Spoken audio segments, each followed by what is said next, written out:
মৰমৰ বন্ধু বান্ধৱীসকল তোমালোক সকলোকে আমাৰ এই চেনেলটোলৈ পুনৰবাৰ স্বাগতম জনাইছোঁ। আজিৰ এই ভিডিঅ'টো DLEDৰ লাইভ ৰিজাল্ট চেক কৰি তোমালোকক দেখুৱাম। ভিডিঅ'টি শেষলৈকে চাই থাকিবা।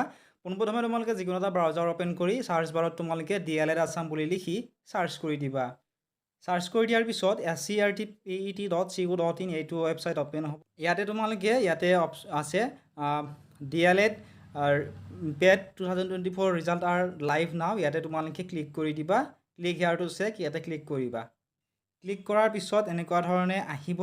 ঠিক আছে, ইয়াতে তোমালোকে তোমালোকৰ ডিষ্ট্ৰিক্টখন ইয়াতে চিলেক্ট কৰি ল'বা। ঠিক আছে, ডিষ্ট্ৰিক্ট চিলেক্ট কৰাৰ পিছত ইয়াত ছাইডত যিকেইটা আইকন আছে ইয়াতে ক্লিক কৰি দিবা।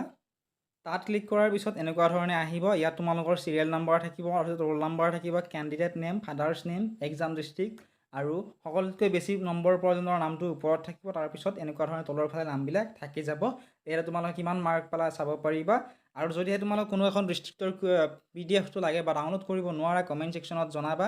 মই তোমালোক PDF-টো দি দিম। লগতে কিমান নম্বৰ পালা তোমালোকে কমেণ্ট ছেকশ্যনত জনাবলৈ নাপাহৰিবা। চেনেলটো যদি ছাবস্ক্ৰাইব কৰা নাই ছাবস্ক্ৰাইব কৰি দিবা।